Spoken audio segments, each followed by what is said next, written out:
बहुत समय पहले मगध राज्य में एक नगर था। उस नगर में एक युवा रहता था जिसका नाम आनंद था। वह मेहनती तो था, परंतु हमेशा यह सोचकर परेशान रहता कि बाकी लोग उससे आगे क्यों निकल जाते हैं। वह दूसरों से अपनी तुलना करता और खुद को कमजोर समझता। एक दिन उसने निश्चय किया कि वह बुद्ध के पास जाएगा और उनसे मार्गदर्शन लेगा। वह बुद्ध के आश्रम पहुंचा और विनम्रता से बोला, भंते, मैं जीवन में पीछे रह गया हूं। सब लोग मुझसे आगे निकल जाते हैं। मैं क्या करूं कि कम समय में सबसे आगे निकल सकूं?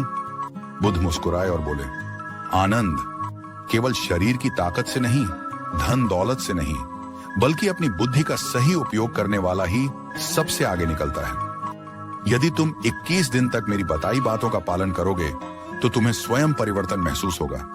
आनंद ने उत्सुकता से पूछा, भंते, वो 21 दिन का मार्ग क्या है? बुद्ध ने शांति से कहना शुरू किया, बुद्ध का 21 दिन का मार्ग 1, पहला दिन से 7वां दिन, अपनी बोली पर ध्यान दो। झूठ, कटु वचन, चुगली, इन सब को छोड़कर केवल सत्य और मधुर वचन बोलो।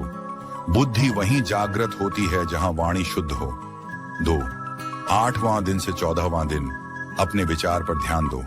दूसरों की निंदा मत सोचो, ईर्ष्या मत करो। हर सुबह उठकर यह संकल्प लो, मैं आज केवल सकारात्मक सोचूंगा। जैसा विचार वैसा ही जीवन। 3, 15वां दिन से 21वां दिन, अपनी कर्म पर ध्यान दो।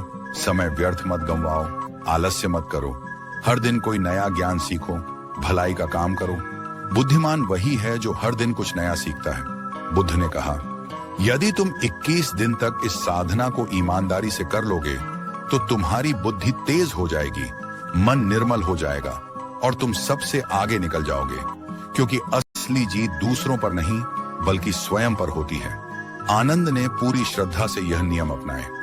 21 दिन बाद उसके भीतर आश्चर्यजनक परिवर्तन हुआ। उसका मन शांत, बुद्धि प्रखर और आत्मविश्वास 2 गुना हो गया। अब लोग उसी से सीखने आने लगे। गौतम बुद्ध ने अंत में कहा, अपनी बुद्धि से दूसरों को हराना आसान है, परंतु सबसे बड़ी जीत वह है जब तुम अपने ही अज्ञान, आलस्य और नकारात्मकता को हरा देते हो। यही सच्ची सफलता है। दोस्तों, यदि आप भी 21 दिन तक अपनी वाणी, विचार और कर्म पर ध्यान देंगे तो कोई ताकत आपको आगे बढ़ने से नहीं रोक सकती। बुद्धिमत्ता ही जीवन की सबसे बड़ी शक्ति है। नमो बुद्धाय।